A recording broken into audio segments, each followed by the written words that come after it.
Hello student, कक्षा छठवीं वाले बच्चे देखेंगे। आज हम अशोक एक अनोखा सम्राट, है ना। अशोक एक अनोखा सम्राट। सम्राट का मतलब हमने क्या बताया था? राजा या शासक। अशोक मौर्य वंश के प्रमुख शासक थे। ठीक है, अशोक किस वंश का शासक था? मौर्य वंश का। किस वंश से था? अशोक मौर्य वंश। और मौर्य वंश की स्थापना किसने की थी? चंद्रगुप्त मौर्य ने।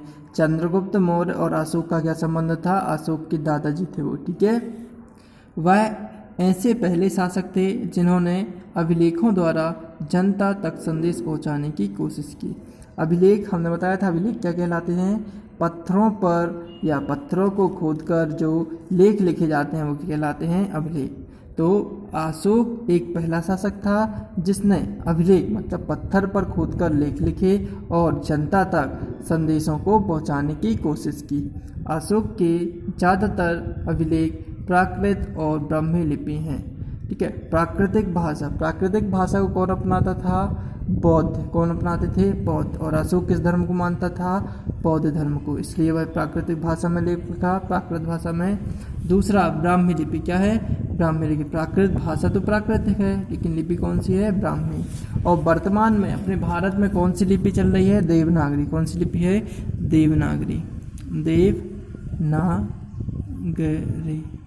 ठीक है, ये जो देवनागरी लिपि है वह ब्राह्मी लिपि का विकसित रूप है। ठीक है, ब्राह्मी लिपि का बड़ा रूप कौन सा वो है? देवनागरी। बन जाएगा।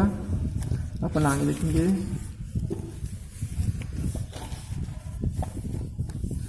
अशोक का कलिंग युद्ध। हमने बताया था आपको एक वीडियो में कि अशोक एक महान राजा था। उसने भारत के बहुत से राज्यों को जीत लिया और एक साम्राज्य बना लिया था।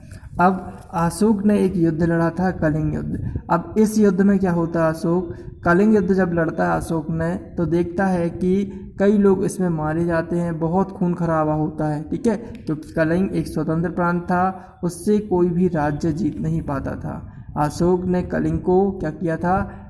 कलिंग को एक संधि करने की कोशिश की, मतलब दोस्ती बनाने की कोशिश की, तो कलिंग ने मना कर दिया, इसलिए अशोक ने इस पर आक्रमण किया था।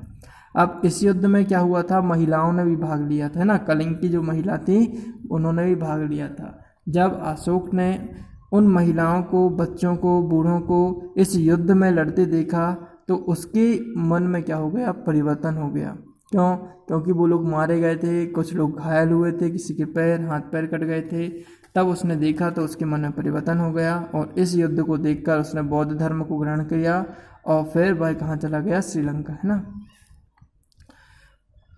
कलिंग तटवर्ती उड़ीसा का नाम है। ठीक है, मतलब जो उड़ीसा है वर्तमान में उसका पहला को क्या क्षेत्र था? कलिंग।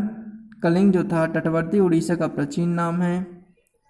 उड़ीसा जो पड़ता है ना भारत के बिल्कुल इस तरफ, इस काउंटे में पड़ता है, ऐसा रहता भारत, पश्चिम बंगाल के पास उड़ीसा। उसका प्राचीन नाम क्या था? कलिंग था। अशोक ने कलिंग को जीतने के लिए एक युद्ध लड़ा, लेकिन युद्ध जनित हिंसा और खून खराबा देखकर उन्हें युद्ध से वितृष्णा हो गई, मतलब वह युद्ध को घृणा होने लगी। उसका निर्णय लिया कि भविष्य में कभी युद्ध नहीं करेगा। अशोक का धर्म क्या था? अशोक का धर्म क्या था? बताओ, कौन से धर्म को मानता था वो? अभी हमने बताया किस धर्म को? बौद्ध धर्म को। इसका बौद्ध धर्म को। तो अशोक के धर्म में किसी देवता की पूजा अथवा उसका कर्मकांड की आवश्यकता नहीं थी। उन्हें लगता था कि जैसे पिता अपने बच्चों को अच्छे व्यवहार देकर शिक्षा देते हैं, वैसे ही उनका कर्तव्य था कि अपनी प्रजा को निर्देश दें। वे बौद्ध के उपदेशों से भी प्रेरित हुए थे, है ना। मतलब अशोक क्या करता था? अपने जो राज दरबार में किसी देवी देवता की मूर्ति नहीं रखता था। उसका ये मानना था कि हम जैसे पिता हमारी क्या करता है? हमारी आवश्यकताओं की पूर्ति करता है, वह हर व्यवहार को देखता, अच्छी शिक्षा देता है, वैसे ही हम अपनी प्रजा को अच्छी शिक्षा दें, है ना, अच्छे उपदेश दें, जिससे प्रजा क्या हो सके? सुचारू रूप से संचालित हो सके। ऐसी कई समस्याएं थी जिनके लिए उनमें संवेदना थी। उनके राज्य में अलग अलग धर्मों को मानने वाले भी लोग रहते थे। कई बार टकराव पैदा हो जाता था, जानवरों की बलि चढ़ाई जाती थी, दासों और नौकरों के साथ क्रूर मतलब होता है दुष्टता पूर्वक, है ना, व्यवहार किया जाता था। इसके अलावा परिवार में पड़ोसियों के बीच भी झगड़े होते रहते थे। मतलब अशोक के दरबार में बहुत से धर्मों को मानने वाले लोग रहते थे।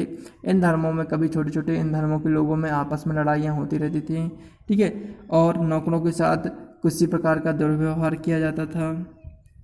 तो ये सारे कारण थे। अशोक ने महसूस किया कि इन समस्याओं का निदान उनका कर्तव्य है, इसलिए उन्होंने धर्म महात्मता नाम के अधिकारियों की नियुक्ति की, जो जगह जगह जाकर धर्म का प्रचार करते थे, ठीक है। जब अशोक ने अपने दरबार में भिन्न धर्मों के बीच लड़ाइयाँ होते देखा ना, छोटी जातों या नौकरों को जो कार्य हैं उनको, या नौकरों के ऊपर दुर्व्यवहार को होते हुए देखा, तो उसके मन में उनको न्याय दिलाने या उनको अधिकार दिलाने के लिए इच्छा, या उनकी समस्याओं को निदान करना अशोक ने अपना कर्तव्य समझा। इसके लिए उसने क्या किया, धर्म महामात्यों की नियुक्ति की, जो क्या करते थे, जगह जगह जाकर बौद्ध धर्म की जानकारियां देते थे। इसके अतिरिक्त अशोक ने कई स्थानों शिलाओं स्तंभों को खुदवा दिए। शिलाओं मतलब पत्थरों, स्थान है ना। तो क्या हुआ था, अशोक ने बौद्ध धर्म के प्रचार के लिए जगह जगह जाकर स्तंभों, बड़े बड़े खम्भों, चट्टानों में बौद्ध धर्म के अभिलेख लिखा दिए, पत्थरों को खोदकर कुछ कुछ बातें लिखा दी, है ना। अधिकारियों को यह निर्देश दिया कि वे राजा के संदेश को उन लोगों को पढ़कर सुनाए जो खुद पढ़े नहीं सकते। अशोक ने धर्म के विचारों को प्रोत्साहित करने के लिए सीरिया, मिस्र, ग्रीस और श्रीलंका के लिए भी दूत भेजे थे, है ना। मतलब ऐसे राजा जो पढ़ नहीं सकते थे लेख को, उनको पढ़कर सुनाने का आदेश दिया था किसने, अशोक ने, ठीक है। तो ये अशोक था, अशोक का पूरा चैप्टर था। ये देखो कुछ लिपियाँ लिखी हैं, ब्राह्मी लिपि में ऐसे लेख लिखे जाते हैं। देवनागरी लिपि ये जो लिखते हैं इसको क्या कहते हैं अपन, क्या कहते हैं, बांग्ली लिपि जो होती है ये साइड में दी है आपको। और मलयालम में ऐसी भाषा लिखी जाती है, और तमिल में ये देखा ना, ये भाषाएं दी हैं कुछ। ब्राह्मी में त्रा जैसे बना है, देवनागरी ये लिपि अपन पढ़ते थे, ठीक है। और अशोक की भाषा जो मिली है वो किस में मिली है, ब्राह्मी लिपि में। किस में मिली है, ब्राह्मी, ये वाली लिपि, ठीक है। तो आज के लिए हम इतना ही करते हैं, ये अध्याय ख़त्म हो गया है। अब अपन अगला अध्याय जो पढ़ेंगे वो नेक्स्ट वीडियो में देखेंगे, ठीक है।